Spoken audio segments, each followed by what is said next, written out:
Vande Mataram network 10 के खास कार्यक्रम, विशेष कार्यक्रम ग्रामीण भारत में आपका स्वागत है। मैं हूं परविंदर गोस्वामी और आज ग्रामीण भारत में हम बात करेंगे मुजफ्फरनगर के बुढ़ाना ब्लॉक की। जी हां, जहां नेताओं ने विकास की बात तो की है, लेकिन हकीकत क्या है ये आज हम इस ग्रामीण भारत के कार्यक्रम से जानेंगे।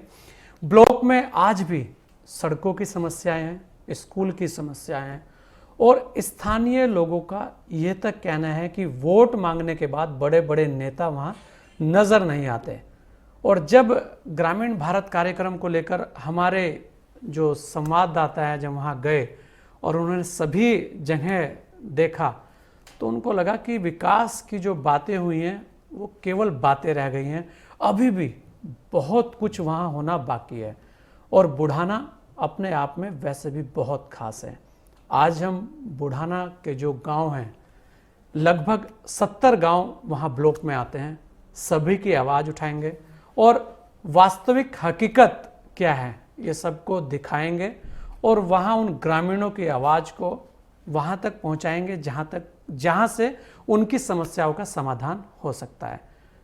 और इसी पर आज हम खास चर्चा करेंगे ग्रामीण भारत के अंदर खास मेहमानों के साथ जो वहीं के होंगे। और ये कोई राजनेता या प्रवक्ता नहीं है, ये सब लोग वहीं से जुड़े हैं, वहीं के लोग हैं और सारी बातों को आपके सामने रखेंगे। उससे पहले पेश है एक खास रिपोर्ट।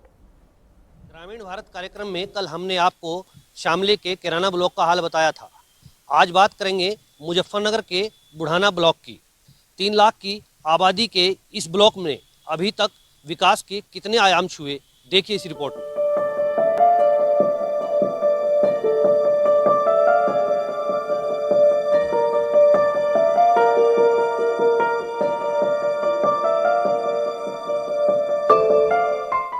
ग्रामीण भारत में आज हम बात करेंगे मुजफ्फरपुर के बुढ़ाना की, जहां विकास के दावे कर नेता भूल गए हैं। ब्लॉक में विकास के दावों की हवा निकलती दिख रही है, जहां लोगों को सड़क नहीं होने के चलते परेशानी का सामना करना पड़ता है।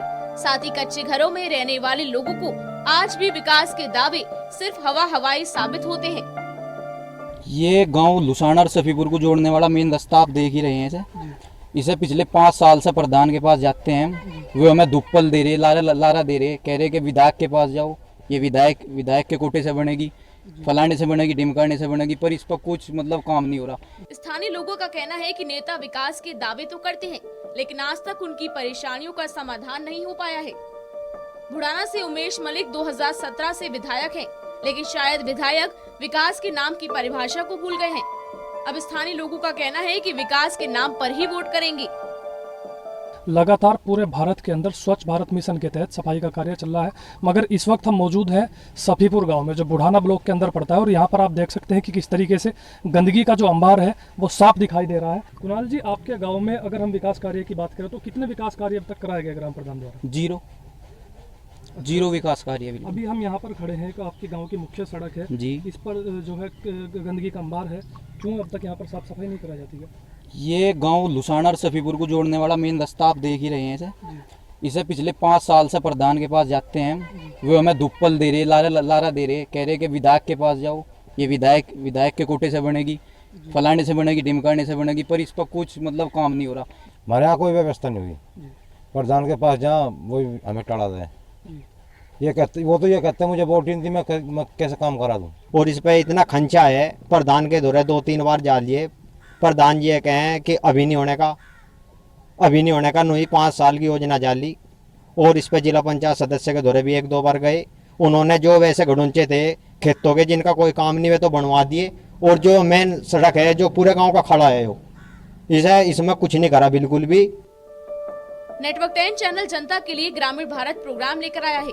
नेता आए और चले गए, लेकिन विकास की बातें सिर्फ बातों में ही रह गईं। लेकिन इस खास प्रोग्राम के तहत हम जिम्मेदारों तक आवाज पहुंचाएंगे और समाधान के रास्तों पर निकलेंगे। मुजफ्फरपुर से सचिन शर्मा के साथ सहयोगी अंजू प्रताप की रिपोर्ट, नेटवर्क 10। और इसी पर हमारे साथ खास मेहमान सभी जुड़ चुके हैं। हमारे साथ अजीत सिंह हैं जो ब्लॉक प्रमुख हैं बुढ़ाना के, आपका स्वागत है। हमारे साथ विदुर त्यागी जी हैं, ग्राम प्रधान हैं सठेड़ी के। आपका भी स्वागत है। डॉक्टर राजीव कुमार हैं, वरिष्ठ समाज सेवी हैं, आपका भी स्वागत है। और हमारे साथ अमित मलिक हैं, ग्राम अध्यक्ष हैं भारतीय किसान यूनियन के। तो सभी लोग यहाँ हैं। सबसे पहले मैं प्रधान जी विदुर त्यागी जी आपके पास आना चाहूँगा कि आज आप देखें, मैं देख रहा था कि बुढ़ाना जो ब्लॉक है लगभग उसकी स्थापना को 1957 में उसकी स्थापना हुई थी। कितने वर्ष हो गए हैं।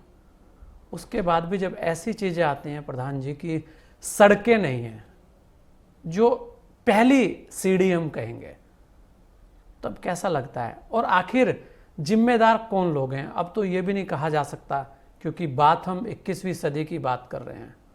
और ऐसे में जब ऐसी छोटी छोटी चीज़ें भी वहाँ ना हो तो क्या कहेंगे। खाली नेताओं को ही दोष दे देना वो भी तो ठीक नहीं है। जिम्मेदारी तो हमारी अपनी भी है, क्योंकि एक सवाल और रहता है प्रधान जी कि बहुत सारी जगह जो गांव के तालाब हैं वो भी भर दिए गए हैं, वहाँ पर भी मकान बने जा रहे हैं और कब्जा करने वाले लोग हमारे जैसे ही लोग हैं। तो पानी कहाँ जाए, सड़कों पे जाएगा तो टूटेंगे। तो फिर ऐसे हालात होंगे। कैसे देखते हैं विदुर त्यागी जी, और किसको जिम्मेदार मानते हैं इन सब चीज़ों के लिए आप? परविंदर जी, इसके लिए सबसे ज्यादा जिम्मेदार मैं यहाँ की राजनीति को मानता हूँ। ब्लॉक और एसडीएम स्तर के अधिकारी भी चुप होकर रह जा, ठीक से कार्य नहीं कर पाते, कानून सम्मत कार्य नहीं कर पाते। इसके मैं कई उदाहरण भी आपको दे सकता हूँ। एक शौचालय निर्माण की योजना है जो पैसा 14वें वित्त से मिला है सरकार का, 15वें वित्त से। प्रधानों को उन सब के लिए शौचालय बनाना अनिवार्य है, लेकिन ज्यादातर गांव में वो राजनीति की भेंट चढ़े हुए हैं। यहाँ के विधायक चाहेंगे तो वो बनेगा, नहीं चाहेंगे तो नहीं बनेगा, चाहे वो लीगली पंचायत की भूमि पर बन रहा हो। लेकिन नहीं, अगर विधायक नहीं चाहेंगे तो वो छोड़ना पड़ेगा। ऐसे में वे सब योजनाएं खुश होकर रह जाती हैं। और जो सक्षम अधिकारी हैं वे भी इतने बौने सिद्ध हो रहे, बोलने का प्रयास करते ही नहीं, उनकी हिम्मत ही नहीं होती उनके खिलाफ बोलने की, कानून सम्मत बोलने की हिम्मत नहीं होती। तो ऐसे में ग्राम प्रधान को अधिकार, अगर पुलिस का प्रशासन का सहयोग मिले तो कोई कार्य नहीं रुकेगा। बस एक टीम की जरूरत है। लीगली राजस्व की टीम जाकर चिन्हित कर दे कि यह भूमि पंचायत की है, और उस पर पुलिस प्रशासन जो है वो सहयोग करे। फिर उसके बाद कोई ताकत ऐसी ना हो जो उसे रोकती हो प्रधान को, तो कार्य कोई भी नहीं रुकेगा। लेकिन राजनीति के तहत कोई विधायक का कोई नजदीक का आ गया, कोई रिश्तेदार आ गया, कोई प्रधान जी विदुर त्यागी जैसे आप बता रहे हैं, ये जो राजनीति है ना, इसने राजनीति ने बहुत सारी चीजें विकास की अपने, हम कहेंगे कि गायब कर दी। विकास के जो एक विकास नाम है, उस विकास नाम में अब राजनीति ही सबसे अहम हो गई, और इस राजनीति के कारण इस तरीके की समस्याएं सामने आती है। और हमारे साथ डॉक्टर राजीव कुमार भी हैं जो समाज सेवी भी हैं। डॉक्टर राजीव कुमार, अगर हम बात करें आज 21वीं सदी की, जब हम बात करते हैं तो बहुत सारी चीजें आप देखेंगे, जब से देश आजाद हुआ तो एक जो विकास का एजेंडा तय होता है हर पार्टी का, उसके अंदर 3 चीजें मुख्य रूप से आती हैं कि सड़क, हम सड़कों का विकास कराएंगे, हम स्वास्थ्य सेवाओं में आपको हर जगह स्वास्थ्य सेवाओं की जो स्थिति है उसे सुधारेंगे, और उसके बाद आती है शिक्षा। तीनों ही चीज हर पार्टी के एजेंडे में रहती है, और ऐसी कोई भी पार्टी नहीं है जो उस पर काम ना करें। हर पार्टी के लिए सबसे अहम यही 3 चीज होती है। लेकिन जब हम ग्रामीण परिक्षेत्र में जाते हैं, जब ग्रामीण भारत के अंदर हम जाते हैं, तब हमें लगता है कि यार वास्तव में जो विकास के दम्भ थे, जो विकास की बातें थी, वो केवल शहरों तक सीमित हो गई।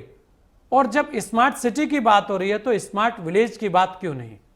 आखिर पलायन रोकना है तो पलायन रोकने के लिए क्या चीजें काम आएगी? खाली रोजगार दे देना ये प्लान का एक हिस्सा नहीं है, या लोग समझें कि रोजगार के लिए जा रहे हैं। अगर आप स्मार्ट विलेज बनाएं तो मुझे लगता है कि ज्यादा असरकारक रहेगा। और आप आज भी बुढ़ाना ब्लॉक में क्या क्या चीजें ऐसी हैं जो आपको लगती हैं कि विकास के दावे को खारिज करती नजर आती हैं? जी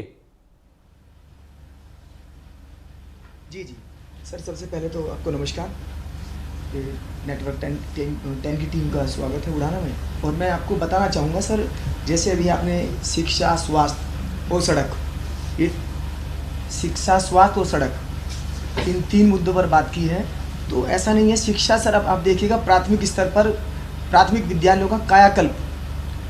अब आप देखेंगे गांव में लगभग सभी ग्राम प्रधान अध्यापक मिलकर एक शासन की मंशा के अनुरूप जो प्राथमिक शिक्षा में, उच्च प्राथमिक शिक्षा में जो सुधार हुआ है, उनके जो इंफ्रास्ट्रक्चर है उसमें काफ़ी हद तक बहुत अच्छा सुधार हुआ है। चाहे वो शौचालय की स्थिति हो, चाहे वो उसमें प्राइमरी एजुकेशन के टीचर्स पहले नहीं होते थे सर, वर्तमान में शिक्षकों की उपस्थिति पूरी तरह से हुई है सर। और स्वच्छ जल भी बच्चों को लगातार ये सुविधाएं बच्चों को उपलब्ध हो रही हैं सर। और रही सड़कों की बात, इस सड़क की बात करें, क्योंकि 14वीं वित्त के बाद सर 15वां वित्त आयोग जो ग्राम प्रधान, क्योंकि ग्राम में से ग्राम प्रधान विकास कार्य करा सकते हैं, क्षेत्र पंचायत सदस्य, चाहे हमारे ब्लॉक प्रमुख हों, जिला पंचायत सदस्य, माननीय विधायक हों, माननीय सांसद हों, ये सभी लोग मिलकर, सभी जनप्रतिनिधि मिलकर ग्राम में विकास कार्य कराते हैं। कहीं कहीं समस्याएं हो जाती हैं सर, वो चाहे वो राजनीतिक स्तर की समस्याएं हों या आपसी मनमुटाव की समस्या, वो भी एक मुद्दा होता है।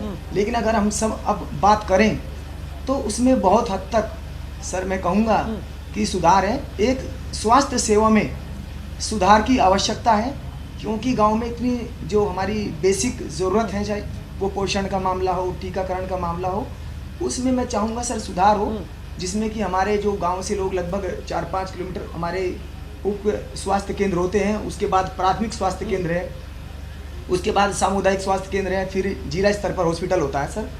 तो उसमें सुधार की मैं आवश्यकता चाहूँगा। जैसे सामुदायिक स्वास्थ्य केंद्र बुढ़ाना है, उसमें सर हमारे यहाँ जो सामुदायिक स्वास्थ्य केंद्र बना है, उसमें मैं चाहूँगा कि हमारे यहाँ डेंटल की नियुक्ति हो, हमारे यहाँ अल्ट्रासाउंड की मशीन आए, एक्सरे मशीन आए, और हमारे यहाँ एडवांस टेक्नोलॉजी जिस पर्पज से ये शासन ने स्थापित किया है उसके अनुरूप वहाँ पर मेरी मांग है। क्षेत्र की ओर से मैं मांग करना चाहूँगा कि वहाँ पर हमें स्वास्थ्य के प्रति हमारे बच्चों को, बुजुर्गों को और माताओं को, बहनों को, और जो प्रसव जो महिलाएं हैं जो उनको अच्छी बेहतर सुविधा मिल सके।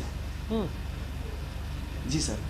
जी बिल्कुल, ये भी बहुत अहम बात है और स्वास्थ्य सेवाएं मिलनी भी चाहिए। आखिर वो हमारा पहला अधिकार है कि हम स्वस्थ रहें, और स्वास्थ्य सेवाओं के लिए तो काम होना ही चाहिए। हमारे साथ ग्राम अध्यक्ष हैं भारतीय किसान यूनियन के अमित जी। अमित जी, अगर आप देखेंगे तो पूरा बुढ़ाना जो क्षेत्र है वो किसान जो है वहाँ सबसे ज़्यादा है, और किसानों के ऊपर ही बहुत सारी जिम्मेदारी टिकी रहती है। वैसे तो पूरे भारत की जिम्मेदारी इस ग्रामीण भारत के कंधों पर ही है, लेकिन फिर भी हम ये कहेंगे किसानों की जो समस्याएं हैं बुढ़ाने के अंदर, उनको आप कैसे देखते हैं और मुख्य समस्याएं वहां पर क्या क्या हैं? जी। सबसे पहले तो आप सभी को मेरा राम राम। देखिए, जैसे गोस्वामी जी आपने कहा कि हमारा पूरा जो भारतवर्ष है ये किसान कृषि क्षेत्र पर आधारित है, किसान और मजदूर इसकी रीढ़ है। लेकिन हो क्या रहा कि राजनीति की भेंट कह लो या सरकारों का हमसे जो है भाई पिछड़ापन कह लो, हमारे साथ जो है दगाबाजी कह लो सरकार की, कि किसान और मजदूर को ना सहयोग कर रहे, और जो हम स्वयं कुछ करना चाह रहे उस पर भी हमें नए नए आरोप लगा के, नई नई वो ला के प्रोग्राम ला के, अभी जैसे 3 अध्यादेश जारी कर दिए सरकार ने, तो इसी प्रकार शुरू से ही किसानों को दबाया जा रहा है। और विशेषकर आप अगर हमारे बुढ़ाना ब्लॉक की बात करें तो बुढ़ाना ब्लॉक में किसानों की बहुत सी समस्याएं हैं। गन्ने का पेमेंट नहीं हो पाता। कृषि यहाँ हमारा जो क्षेत्र है जो गन्ने पर आधारित क्षेत्र है, यहाँ की मुख्य फसल गन्ना है। हमें समय पे न तो सरकार हमारा पेमेंट दिलवा पाती। यहाँ पे दूसरी समस्या है किसानों की, गिरता हुआ जल स्तर।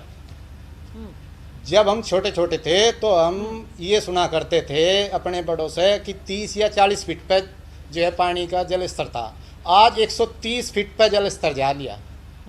अब ये देखिए कि कैसे किसान सरवाइव कर रहा। आवारा पशुओं की समस्याएं हों, उससे बहुत प्रताड़ित हो रहा किसान। सरकार उस पर कोई ध्यान नहीं दे रही। सरकार ने कह दिया भाई ये करो, आवारा पशु इतने हैं तो इन पर। अच्छा, शिक्षा, स्वास्थ्य और रोजगार 3 चीज़ें मुख्यतः होनी चाहिए, लेकिन ये आम जनता को हमारे यहाँ मिल नहीं पा रही।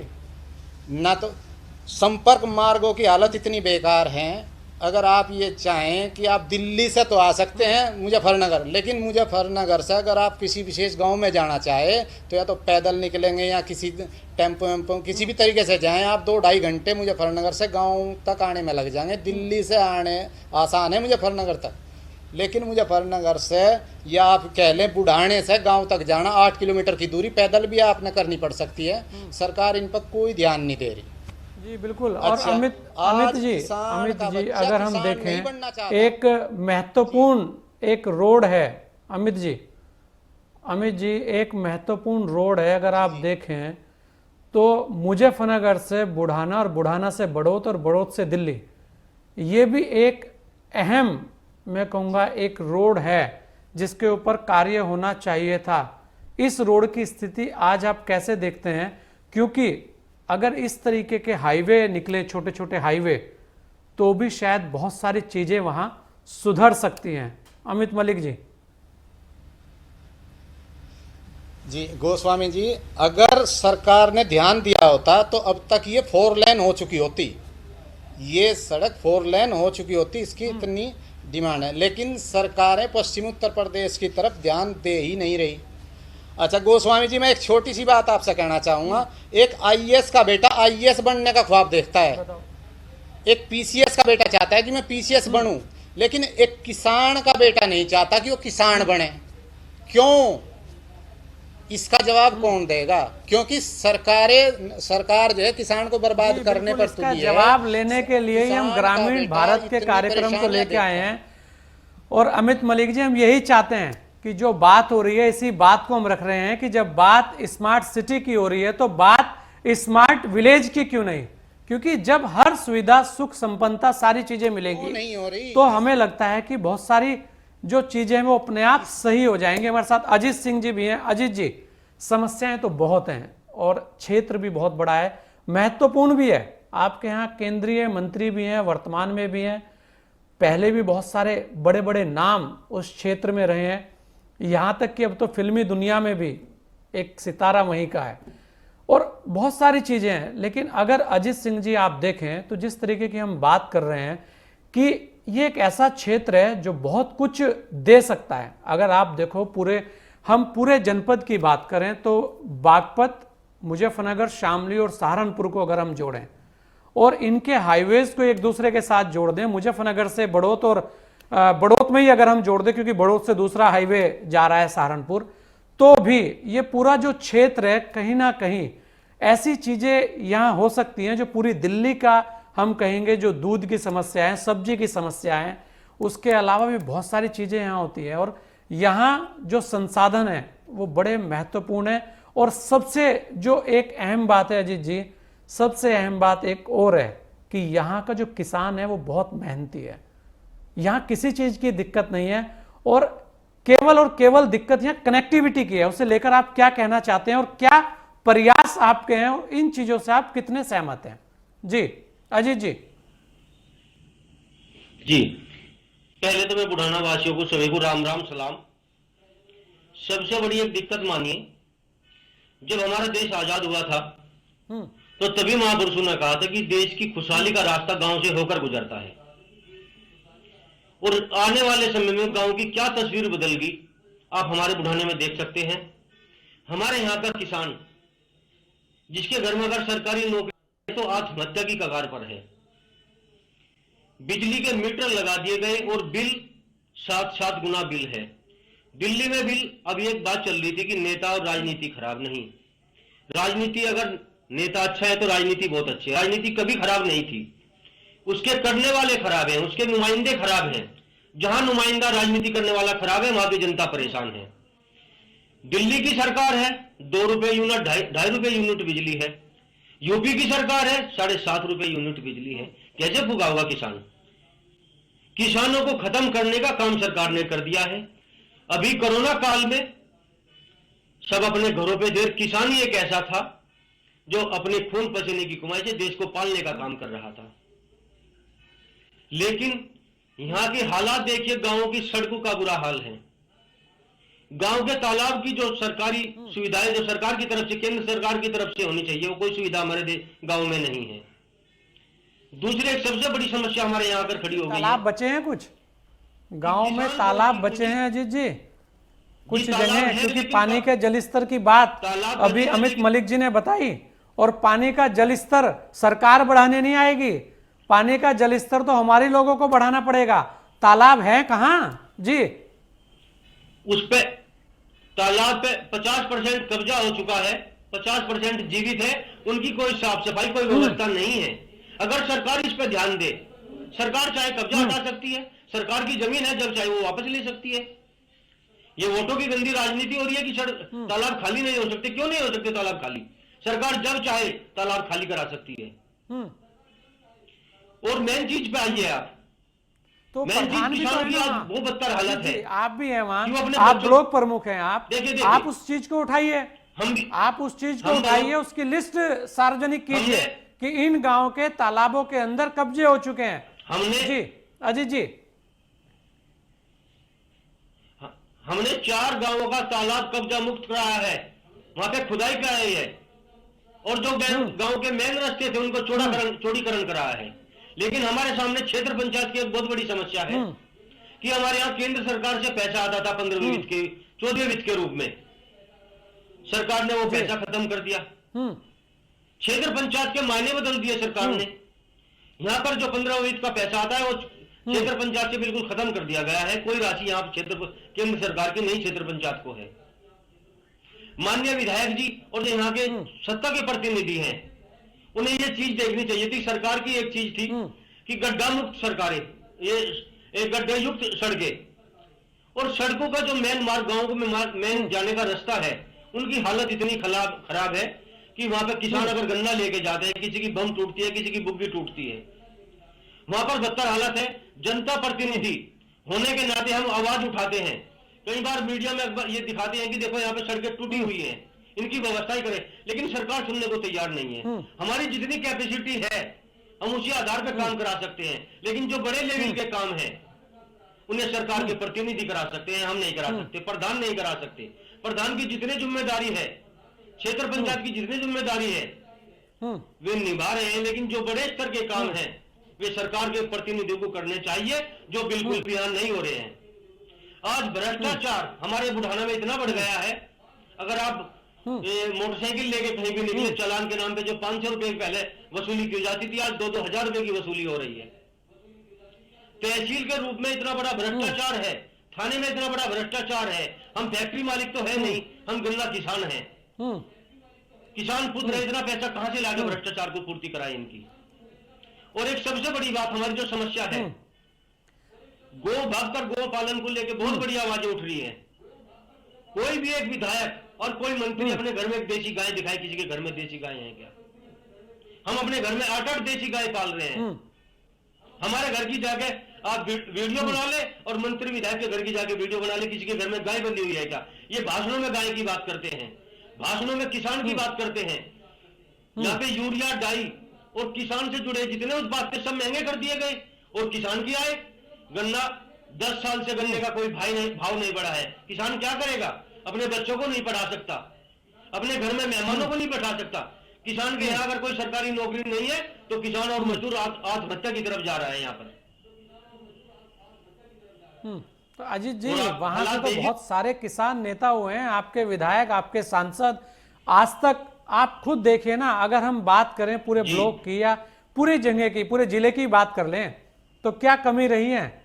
कमियां तो राजनेताओं की है ना, और कमी सबसे बड़ी आप उन लोगों की मानेंगे जो ऐसे राजनेताओं को चुनते हैं जो इन समस्याओं पर भी ध्यान नहीं दे पाते। ये एक दिन में खड़ी हुई समस्याएं नहीं है, ये आज ही आई समस्याएं नहीं है। विदुर त्यागी जी, अगर हम देखें लगातार बहुत सारी बातें हैं, सरकारों को दोष दे देना बड़ा आसान है कि सरकार ने कुछ नहीं किया। आखिर सरकार के सामने बहुत सारी चीजें हैं। एक व्यवस्था बनाई है ग्राम प्रधान, एक व्यवस्था बनाई है ब्लॉक प्रमुख, जिला पंचायत अध्यक्ष, विधायक, सांसद। उसके बाद भी जब यह कहा जाए कि कोई सुन ही नहीं रहा, तो धरना देने के लिए जब लोग सड़कों पर आते हैं, ऐसे ऐसे मुद्दों पर जो मुद्दे होते ही नहीं है, जिनके पीछे केवल और केवल राजनीति होती है, लेकिन क्या कभी वो सारे लोग उस बात के लिए आए हैं कि यहाँ पे सड़क नहीं है? कितनी सारी योजनाएं चल रही हैं सरकार की, क्या कभी सभी लोगों ने मिलकर प्रयास किया है कि नेताजी ये सड़क बनवा दो, नहीं तो हम डीएम का घेराव करेंगे? कौन करेगा? सारा दोष हर कोई बैठता है, कोई भी कहता है तो सीधा दोष एकदम कि सरकार कुछ नहीं कर रही। अरे सरकार क्या क्या कर रही? सरकार आई थी आप जब कब्जे कर रहे थे। सरकारें तब काम करती हैं जब आप समझदार और जिम्मेदार होते हैं, जब आप आगे बढ़ते हैं। तो आप अगर देखें विदुर त्यागी जी, बहुत सारी चीजें हैं, कैसे सुधार हो और कैसे वहां जो समस्याएं हैं उनका समाधान हो। जो मुख्य रूप से जो मुख्य समस्याएं हैं, अगर संपर्क मार्ग, जैसे अजीत सिंह जी बोल रहे हैं कि जो संपर्क मार्ग हैं उनके भी हालत खराब हैं, जबकि प्रधानमंत्री जो ग्रामीण सड़क योजना है PMGSY वहां पे है, उसे लेकर कहा जाता है कि उसमें बहुत सारे मद हैं जो काम कर सकते हैं, लेकिन कराएं, क्योंकि संपर्क मार्गों की बात हो रही है। तब भी ऐसी स्थिति, और ग्राम प्रधान की भूमिकाएं क्या होनी चाहिए उस पर भी एक जिम्मेदारी तय हो कि किस तरीके से इस तरीके के जो कार्य हैं उन्हें कौन कराए। दूसरी बात, जो स्वास्थ्य सेवाओं की बात हुई है, आखिर बुढ़ाना ब्लॉक इतना पुराना ब्लॉक है, तो वहां के जिम्मेदार लोगों को सोचना चाहिए था कि कोई बड़ा अस्पताल वहां बने, कोई बड़ी चीज वहां आए। लेकिन फिर एक बात रह जाती है कि करे कौन? विदुर त्यागी जी।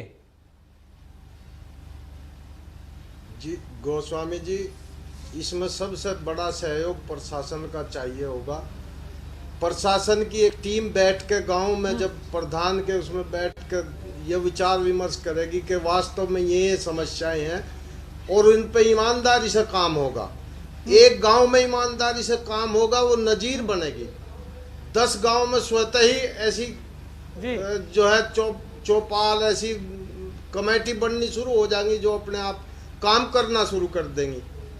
लेकिन नजीर तो जब बने, जब राजनीति खत्म हो, उससे पहले ही भाई इस प्रधान ने जो काम कर दिया तो इसे तो यो श्रेय मिल जाएगा। लोग जो है उसमें विपक्षी पक्षी जो विरोधी हैं वे सब कूद पड़े। यहाँ तक कि प्रधान चाह के भी अवैध कब्जे तक नहीं हटवा पा रहा। अब जब नजीर बनी है भाई, फला गांव में तो अवैध कब्जे नहीं हट पाए, बस फ्रैंकली दूसरे गांव के लोग भी करें, वे ना जोड़ साफ होने देते, ना किसी पंचायत की भूमि पर जो है विकास कार्य होने देते। अब आधे शौचालय हैं, आधी सरकारी इमारतें जो हैं वे आधी बनी खड़ी, लेकिन वे अध बीच में रुकी हुई हैं। अब उनका समाधान ना तो ब्लॉक वीडियो कर पाता, वीडियो तो कुछ है ही नहीं, वीडियो तो खामा खा कोई थोड़ा बहुत कहीं विरोध कर दिया तो उनने ठा के मंत्री का या विधायक का लेटर ठा के उनने रुकवा दिया, चलो जी। जबकि वीडियो को होना चाहिए सहयोगी विकास कार्यों में। और ऐसे ऐसे मुद्दों में SDM भी एक दफे तो आदेश कर रहे कि फला जगह को कब्जा मुक्त कराओ, दूसरे विधायक का या किसी मंत्री का या किसी उसका फोन आया कि भाई इसे जो है बंद कराओ, इसे नुकी नुई छोड़ दो, जिन पे थी या पहले कब्जा मुक्त नहीं होगी, कब्जा जिन्होंने कर रखा उन्हें दे दो। तो ऐसी ऐसी समस्याओं का समाधान होगा, त्वरित होगा, तो विकास कार्य बहुत जल्दी डेवलप होंगे। इसमें कोई दो राय नहीं है। अब की सरकार ने 14वें वित्त में प्रधानों के लिए लगभग 3.5 गुना पैसा दिया और विकास कार्य भी हुए ही हैं। और ऐसा ही अगर चलता रहे, एक और योजना जिस तरीके से सभी लोग कह रहे हैं कि अब की बार पैसा तो आया है और उस पैसे का उपयोग सही हो, इसी पे जिम्मेदारियां तय होनी चाहिए। जाइएगा नहीं, लेते एक छोटा सा ब्रेक, जल्द लौटेंगे आपके बीच, क्योंकि खास और विशेष इस कार्यक्रम में हमारे साथ खास मेहमान जुड़े रहेंगे और हम दिखाते रहेंगे बुढ़ाना ब्लॉक की क्या है समस्याएं और कैसे निकलेगा उनका समाधान।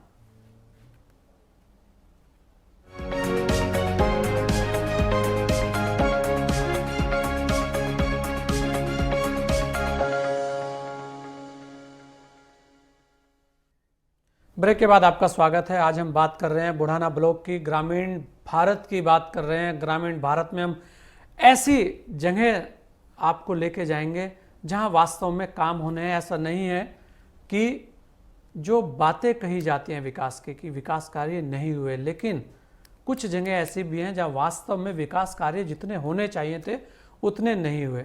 इसी जिम्मेदारियों को तय करने के लिए और वहां की वास्तविक समस्याओं से रूबरू कराने के लिए और उन समस्याओं का समाधान कहां से निकले, इन्हीं सब चीज़ों के लिए हम एक एक ब्लॉक में जाकर देख रहे हैं कि कहां किस तरीके के कार्य हुए हैं और कहां नहीं हुए हैं। आज हमारे साथ बुढ़ाना ब्लॉक से सभी खास मेहमान जुड़े हुए हैं और हम आना चाहेंगे डॉक्टर राजीव कुमार।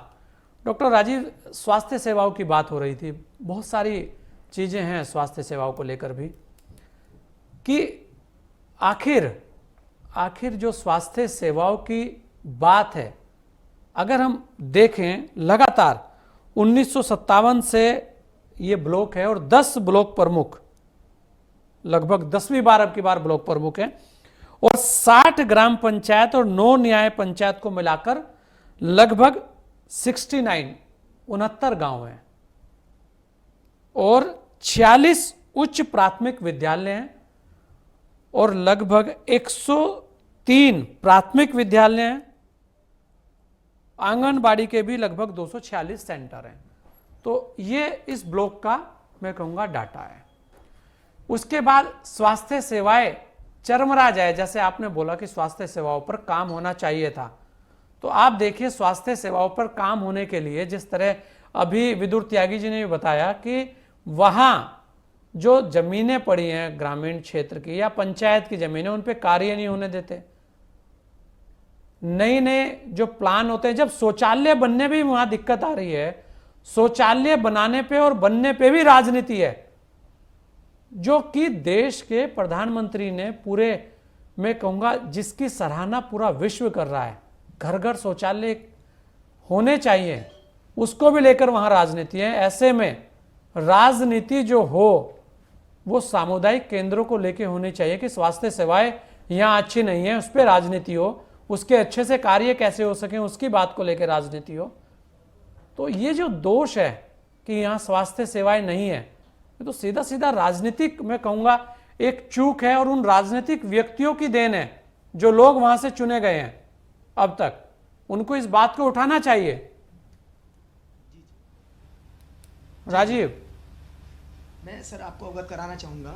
जी सर, मैं आपको अवगत कराना चाहूँगा कि जैसे स्वच्छ भारत अभियान, जैसे आपने बात की कि पूरे विश्व में सर हम स्वच्छ भारत अभियान जो महात्मा गांधी जी का सपना था और जो हमारे माननीय प्रधानमंत्री द्वारा इसमें एक मील का पत्थर साबित हुआ है जो ये योजना सर।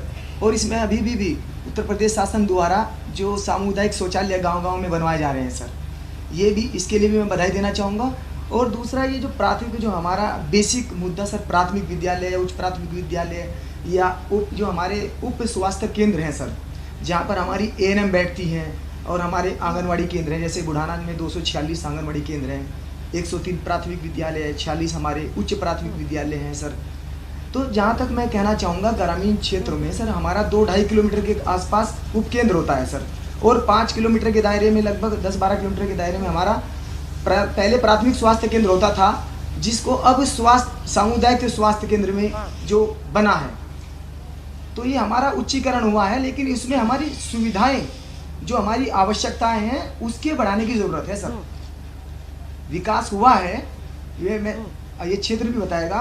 और सर एक दृढ़ इच्छा शक्ति की ज़रूरत होती है, क्योंकि हमारे गाँव जो हमारा ग्राम पंचायत होता है सर, उसमें ग्राम पंचायत सदस्य भी होते हैं, ग्राम प्रधान भी होते हैं, जिसकी एक खुली बैठक भी होती है, चाहे वो हमारा राशन का हो, चाहे हमारा पोषण का आंगनवाड़ी सेंटर हो।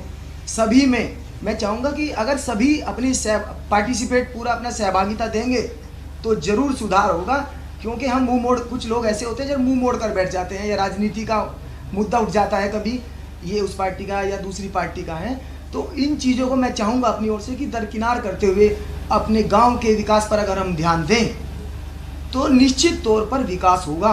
चाहे हमारे ग्राम प्रधान हो, क्षेत्र पंचायत सदस्य हो, मैंने पहले बताया था सर आपसे, चाहे हमारे ब्लॉक प्रमुख हो, चाहे जिला पंचायत हो, माननीय सांसद, माननीय विधायक, सभी की निधि, अब 15वां वित्त आयोग है, राज्य वित्त आयोग है, सभी से सर काम होता है। अगर दृढ़ इच्छा शक्ति हमारे अंदर है तो विकास हुआ है और होगा। और उसका उदाहरण है सर बड़ौद से लेकर और मुजफ्फरनगर तक इतनी शानदार सड़क बनी है। आखिर जो एशिया लेकर कहाँ से डेवलपमेंट आएंगे? ये बैंक तो हमारी ही जिम्मेदारी है राजीव की दृढ़ इच्छा शक्ति हमको दिखानी चाहिए, क्योंकि राजनेताओं की सबसे अहम यही एक जिम्मेदारी है कि जब आप राजनीति करने जा रहे हैं, जब आप जनप्रतिनिधि बने हैं, तो जनता की वास्तविक समस्याओं को भी आपको रखना चाहिए। और अमित मलिक, आप तो भारतीय किसान यूनियन से जुड़े हुए हैं, अगर हम बात करें किसानों की, तो जिस तरह लगातार बहुत सारी योजनाएं ऐसी आई हैं कि शायद उन्हें समझने में कहीं ना कहीं चूक जरूर हुई होगी अगर उन्होंने ढंग से देखा है। जैसे अभी एक योजना आई है स्वामित्व योजना, जो ग्रामीण है उनको उनके मकानों के स्वामित्व की बात की गई है, और वो अपने आप में एक अहम, हम कहेंगे, योजना है और उसका सभी लोग स्वागत भी कर रहे हैं।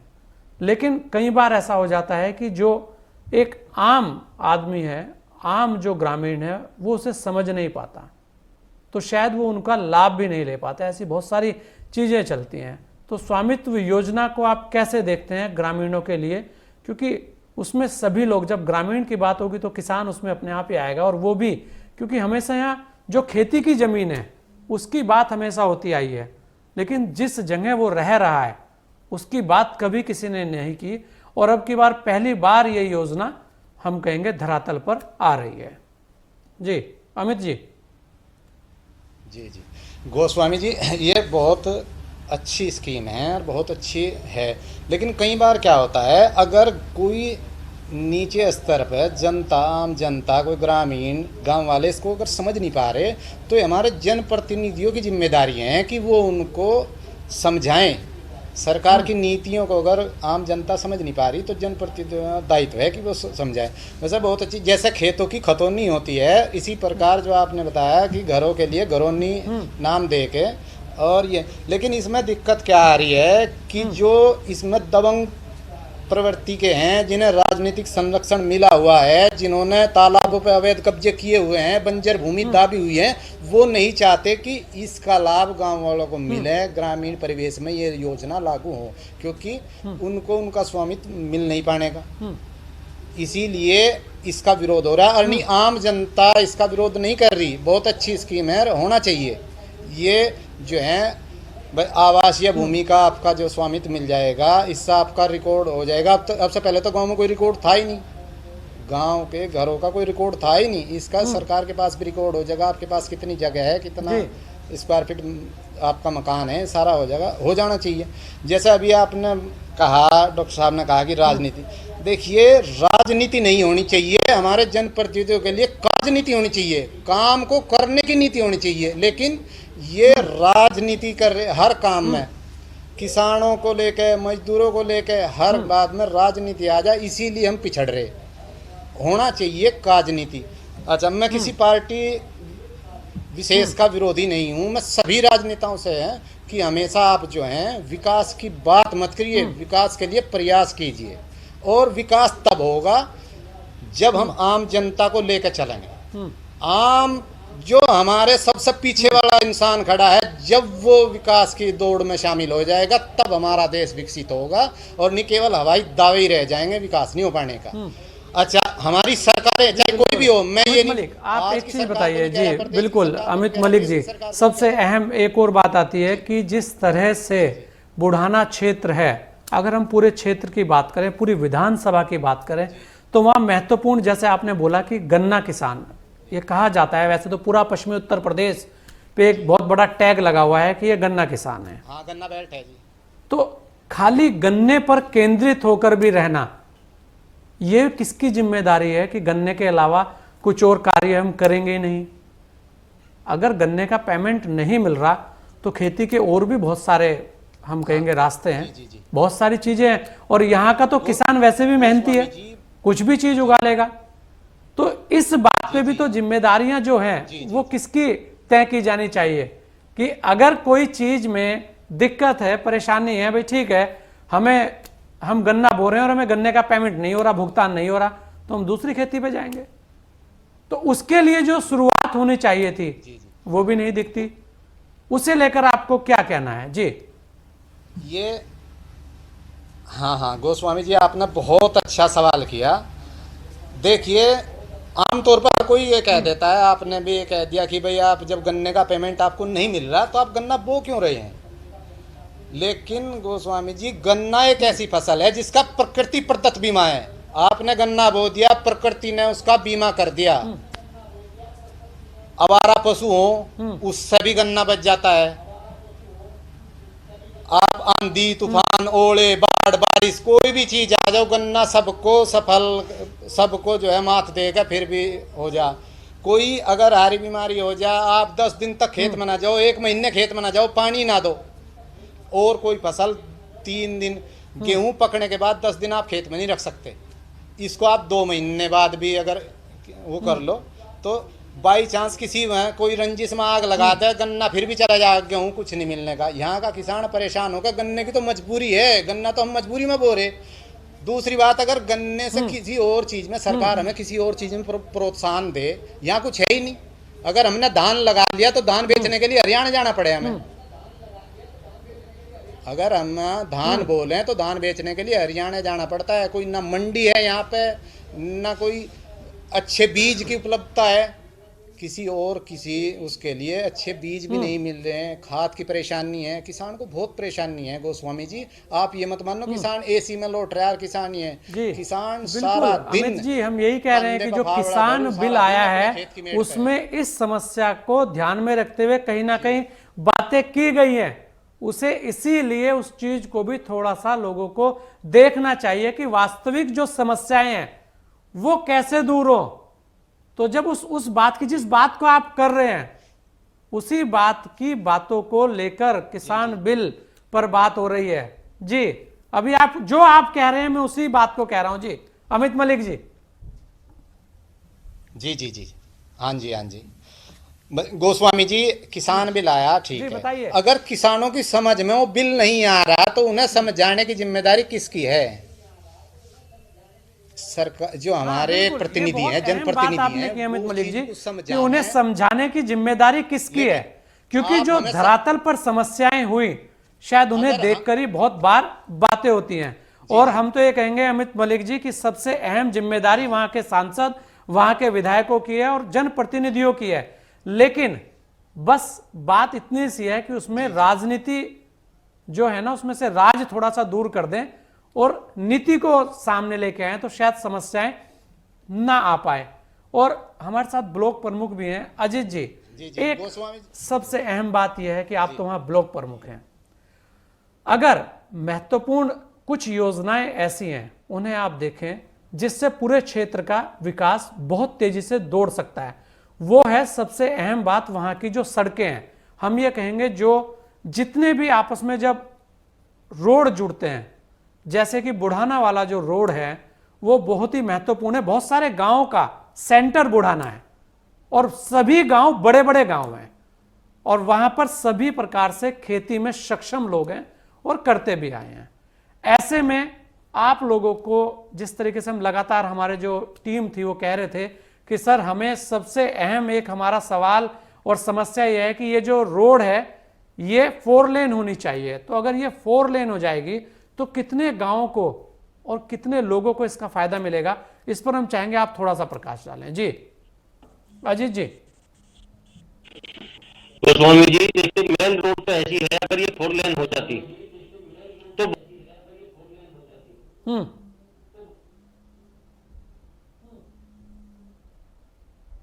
जी, मुझे लग रहा है अजीत जी से संपर्क नहीं हो पा रहा है। अजीत जी,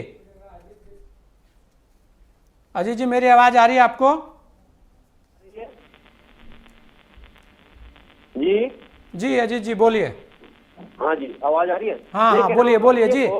अगर ये 4 लेन बन जाता तो बहुत लोगों को रोजगार मिलता हमारे यहाँ। हाँ, बहुत लोग सड़कों पर अपनी दुकानें खोलते काम करते।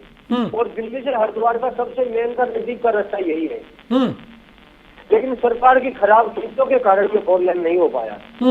इससे पहले जो सरकार की इसने 4 लेन पास कर दिया था, लेकिन किसी कारण, राजनीति के कारण ये 4 लेन हटा के सादा रोड बना दिया गया और वो भी अच्छे तरीके का रोड नहीं बन पाया है। जिस तरीके से ये ब्लड बैंक को दिया गया था, बाहर के कोई बैंक थे उसके द्वारा बनाना जाना था, वो नहीं बनाया गया। लेकिन सबसे मेन समस्या मैं आपको कहना चाहूंगा, लगभग कब से रोड नहीं बना हुआ? कितने वर्ष हो गए होंगे, कितनी सरकारें आई गई वहां से, कितने मंत्री रह चुके हैं वहां से? जब से बहुत सारे देश आजाद हुआ है, जब से अच्छा रोड बन ही नहीं पाया ये। हाँ, तो किस सरकार की जिम्मेदारी है ये सब सरकारों की विफलता रही होगी। देखिए, जनता का काम है। हाँ। जब सरकार काम नहीं करती तो जनता वोट देकर सरकार पलटती है। हाँ। लेकिन इस विश्वास में कि विकास कार्य होंगे। हाँ। लेकिन उसका परिणाम आपके सामने है। पहली सरकार को जनता ने इसलिए नकार दिया कि अच्छा काम नहीं किया गया, लेकिन इस बार फिर वही स्थिति है। और सबसे बड़ा दुर्भाग्य हमारे क्षेत्र का एक ही रहा है, विकास कार्य ना होना, कि अब की बार जनता धर्म के नाम पे वोट डाल गई, और जहां धर्म के नाम पे वोट पड़ेगी वहां विकास कार्य नहीं होगा। हमारे यहाँ जनता को मूर्ख बना के और धर्म के नाम पे वोट ले लिया गया, और आज उसका परिणाम हमारे गांव और क्षेत्र आप देख सकते हैं। सबसे बड़ी समस्या हमारे यहाँ, जब तक किसान का रेट 1000 रुपए कुंटल गन्ने का नहीं होगा, आपने अभी कह दिया था कि दूसरी फसल उगा लो। अभी धान की फसल किसानों ने उगाई थी जिसका रेट 3000 रुपए कुंटल रहता था, आज 1500 रुपए।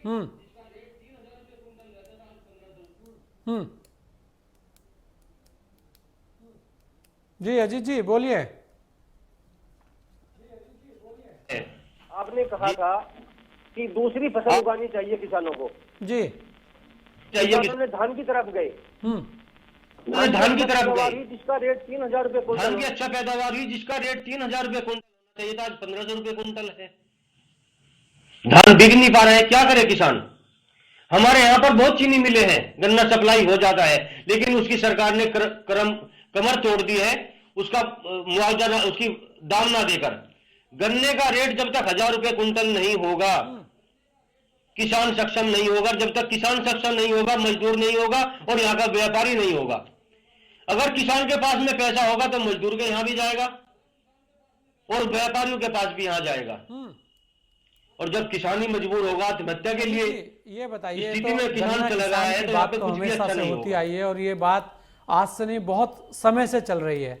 लेकिन अगर हम देखें, आप हमें ये बताइए कि बुढ़ाना जो क्षेत्र है वहां पर मुख्य जो समस्याएं हैं जिनका वास्तव में समाधान होना बहुत जरूरी है, क्योंकि हमने जो ग्रामीण भारत जो विषय लिया है वो इसीलिए लिया है कि जो ग्रामीण भारत के लोग हैं, जो वहां का आम किसान है, जो वहां का आम ग्रामीण है, वो बताए वास्तविकता क्या है। जमीनी स्थिति यह है, जैसे कि अभी बहुत सारी अहम बातें आप ही लोगों से सुनने में आई कि जल स्तर, तो जल स्तर को बढ़ाने का सबसे बड़ा जो समाधान है वो यही है कि तालाब खाली कराए जाएं। तालाब खाली कराने के लिए लोगों को सामने आना चाहिए। आपने बोला कि हमने शुरुआत भी की है। ऐसे ही मुख्य जो बात है, मुख्य जो समस्याएं हैं वो कौन कौन सी आप देखते हैं जिनका समाधान प्राथमिकता पर होना चाहिए? जी अजीत जी। हमने जाके वहाँ पे तालाब खुदवा, कब्जे हटवाए। किसानों ने जब गांव इकट्ठा हुए तो लोगों ने खुद कब्जे छोड़ दिए। अगर इसमें नेता प्रयास करे तो कब्जा मुक्त ये तालाब होंगे सारे। सड़कें जो कब्जा अतिक्रमण कर लिया गया है, अगर सरकार पहल करे तो सड़कें अतिक्रमण मुक्त होगी। कोई अतिक्रमण सड़कों पे नहीं होगा, लेकिन ये पहल सरकार के नुमाइंदों को करनी होगी, जो अपने घर में बैठ के धर्म के नाम पे वोट लेके अपने घर में बैठे हैं, उन्हें बाहर सड़कों पर आना होगा, नहीं तो अब की बार उन्हें जाना पड़ेगा। जनता विकास के नाम पे वोट देके अब की बार धर्म के नाम पे वोट नहीं देगी यहाँ पर, और विकास नहीं देगी यहाँ पर। और विकास कार्य के नाम पे पूरा क्षेत्र जीरो है, इसका सर्वे करा लो आप। सबसे बड़ी समस्या क्या है, जो लोगों को पेंशन आती थी, वृद्धा पेंशन आती थी, विकलांग पेंशन आती थी, वो सब बंद कर दी गई है। ये सब परेशान है। सबसे बड़ी समस्या, एक वृद्धा को विकलांग को पेंशन दी जा रही थी, वो 70% पेंशनें बंद कर दी गई सरकार ने। एक प्रधानमंत्री आवास के नाम पे बहुत सारे मकान बनवा रही थी सरकार, जो गरीब लोग हैं उनको बहुत बड़ा फायदा मिल रहा था मकान से, वो सरकार ने योजना बंद कर दी। शहरों में मकान बनवा दिए, गांव में कोई मकान नहीं बनवाया। यह सरकार सिर्फ शहरों के लिए काम कर रही है, और जब तक गांव मजबूत नहीं होंगे ये शहर रुकने वाले नहीं है। जो आज पलायन है, जो गांव से शहरों में लोग प्लान कर रहे हैं, वो बहुत पहले प्लान कर गए थे, वो इसलिए कर गए थे कि गांव में विकास नहीं हो रहा था। अगर सरकार खाली शहरी मैं कहूंगा सिस्टम की बात करती तो स्वामित्व योजना आप लोगों के लिए क्यों लेके आती? जी, खाली सरकारों को दोष देने से कुछ नहीं होगा, हम यही कह रहे हैं। उसे किसान दोष देने के लिए बहुत सारी चीजें हैं। दोष कब तक दोगे? सरकारें तो हमेशा अदलती बदलती रही हैं प्रमुख साहब। मेन जो मुख्य बात है कि वहां आज भी जो समस्याएं हैं वो क्या क्या हैं बुढ़ाना में, वो बताइए जी अजीत जी। जो सरकार सत्ता में है उसे ही दोष मिलेगा, जब कोई और होगी उसे मिलेगा। जो सरकार सत्ता में है वो कुछ करके दिखाए अलग, जो पहली सरकार से अलग हो। इसमें उसमें फर्क क्या है? ये सड़कें बनवाए, सड़कें गड्ढा मुक्त कराए। इनके योगी जी का ऐलान था कि सड़कें गड्ढा मुक्त होगी, नहीं हुई। तालाबों पर कब्जे हटवाए। जो तालाबों पे सरकारी जमीन पे कब्जे हैं वे सरकार को हटवाने चाहिए, नहीं हटवा रही है। वो प्रशासन का काम है, वे नहीं कर रहे हैं। सिर्फ एक ही चीज पर रहा है यहाँ पे ज्यादा, भ्रष्टाचार। थाने तहसील का भ्रष्टाचार पनपा है, गांव में कोई विकास नहीं हुआ है। और इसके लिए यहाँ के सरकार के प्रतिनिधि जिम्मेदार हैं। उन्हें यहाँ पे सड़कें, जो ये मेन रास्ते हैं हमारे, ये ठीक कराने चाहिए। ये सिर्फ बड़ी योजनाएं हैं, उन्हें प्रधानमंत्री या मुख्यमंत्री जी ही करा सकते हैं। वो काम अभी गाँव में नहीं हुआ है। यहाँ पे एक मजदूरी है, किसान मजदूर की मनरेगा। बिल्कुल अजीत जी, बहुत सारे सवाल खड़े किए हैं और हमारे साथ सभी लोग जुड़े हुए हैं। अजीत जी, मैं उसी पे आ रहा हूं क्योंकि समय अब कम है और बहुत सारी बातें हमारे सामने आई हैं। अगर मैं सही बात रख रहा हूं तो सभी लोग रहेंगे।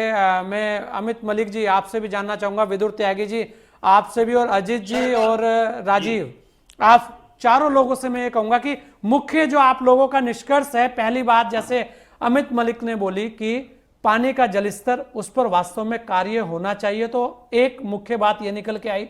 दूसरी बात जो आई है कि वहां पर स्वास्थ्य सेवाओं को लेकर कुछ काम होना चाहिए। तो कितने विधायक और सांसद हैं, उन्हें मिलकर एक बार अपनी निधि को दूसरी जगह ना लगाकर कम से कम किसी एक अच्छे स्वास्थ्य केंद्र की स्थापना करनी चाहिए। दूसरी बात।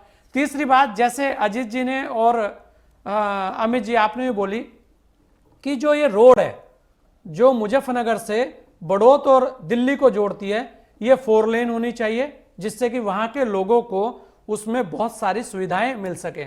और एक और अहम बात वहां है कि संपर्क मार्गों की स्थिति बड़ी नाजुक है, जो सभी ने कही है, वो ग्राम प्रधान जी ने भी बोली है और उन्हें भी बोली है, उस पर भी काम होना चाहिए। और एक अंत में एक और महत्वपूर्ण बात कि जो सरकारी योजनाएं हैं कहीं ना कहीं उनको धरातल पर समझाने में जो राजनेता नाकाम है, उनको उस पर काम करना चाहिए कि जो ऐसी जनहित की सुविधाएं हैं, योजनाएं हैं, उन्हें किसानों तक और ग्रामीणों तक पहुंचाया जाना चाहिए।